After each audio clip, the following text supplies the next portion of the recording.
even if the content shit don't work out, me and AD and T-Rail had this conversation many times. Let's just keep the friendship cool and let's keep the relationship cool, regardless of what's going to happen content-wise.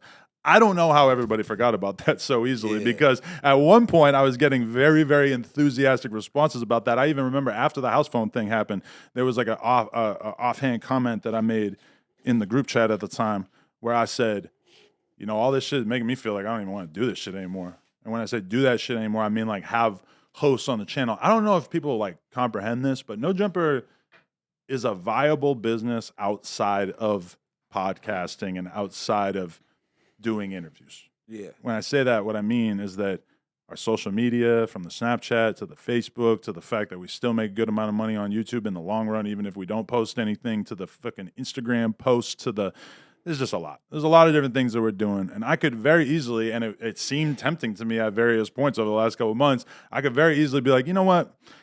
We're just gonna chill. I'm not gonna make any podcast type content, or maybe we'll pivot to some other kind of content that we'll be able to do something with. But when I said that in the group chat after that house phone shit went down, what happened? I get phone calls from AD and T-Rail saying, listen, we got love for you.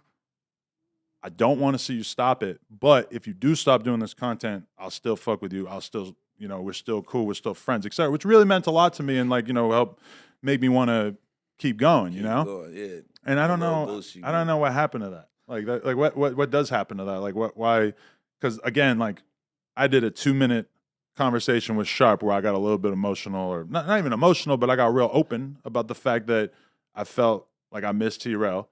And then I get a half-hour fucking clip with bullet holes in the thumbnail in which he doesn't make any kind of case about why things changed between us besides the money. You really don't like them bullets.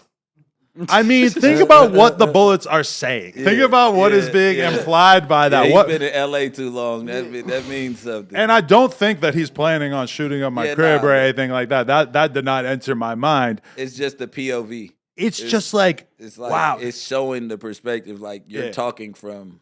Yeah. Like metaphorically, you feel like you just sprayed me up, even though, I watched the whole video. You didn't make a point. You didn't feel like it was on you to make sense. I can't say this, and I've never said it because I don't think I've sat down and discussed the breakup. I was trying to not talk about it. That was kind of my whole thing with this shit is I was like, I'm going to just leave it alone because I don't like the idea of somebody working for me and then moving on and I go in on them or anything. That's why even right now, I'm not saying anything disrespectful. It was Lush.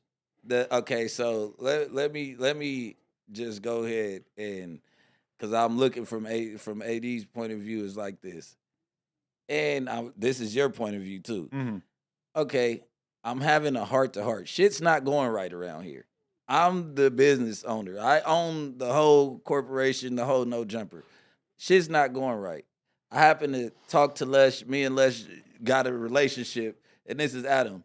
I tell Lush, like, damn, I might be planning to do this, that, and the other. But I haven't yet hollered at AD and them. Okay, but I actually didn't tell Lush until I had already had the conversation with AD. So that's one thing that like a lot of people seem to get wrong is that they think that I was telling Lush all this shit about and that's AD. What it looks like. Exactly, because that's what fucking AD said for whatever reason. But the reality of the situation is that it was a Friday when I talked to AD. I called him on the phone and said, I want to move you off the Tuesday show. I got this guy Cord. I'm trying to have him be part of the podcast, yada, yada. And then Saturday, I was texting Lush and I told Lush. So the idea that I was like talking behind his back is kind of crazy. I was just telling the other co-host on the podcast that I had made this decision. And also I've heard people say Adam fired AD. That is not true either. Like AD at that time he was getting paid a salary and he would have continued to do the Wednesday show, be on the news a couple of times a week, and we were trying to go daily with the We Hungry shit. Or not daily, but weekly.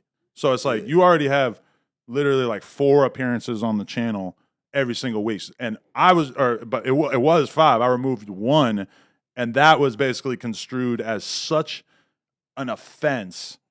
And you know, a lot of people bought into this bullshit narrative too, so I got to give it to him because apparently it was pretty convincing. I was like, the air haven't been cleared about that because it's just like, all right, even if you did though, you had, and Lesh goes to a Discord and gets to talking you guys' business before it's public, but just say that you didn't talk to him.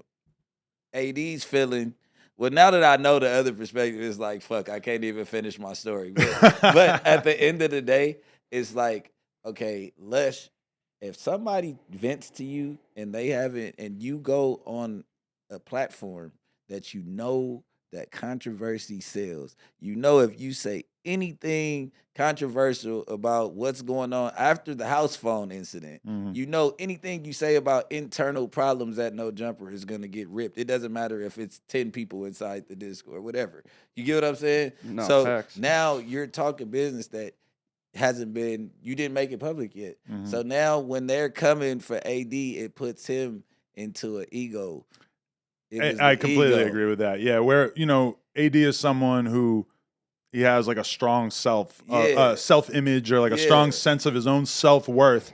And so I do think that in that moment, him finding out additional details about shit from a random person in the Discord because Lush is a fucking leaky water faucet, I think that was offensive to him. But I think also you zoom out, it's been like a month or whatever, you could kind of look at it and be like, you know, was that really like that big a deal? That like, and can you really put that on Adam?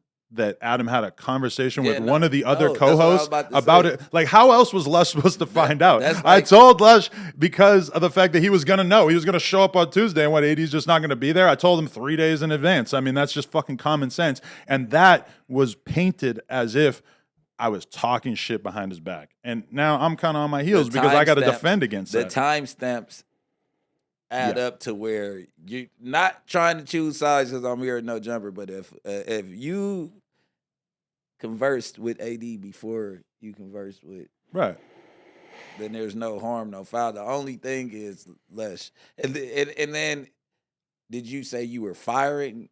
Never. AD? That's what I'm saying. Because like, when at the end of the day, that's not even. I don't even think that's worth beefing over or a motherfucker leaving. So it's like extra people in people's ear. And y'all just heard it from the horse's mouth. He did not fire AD, which means I did not replace AD. So well, on this particular show, that was kind of the plan. yeah, but Although they're still. always going to look at him as the AD replacement. Oh, for sure. Why they don't Oh, call- for sure. My DMs is going crazy Oh, right so now. they calling your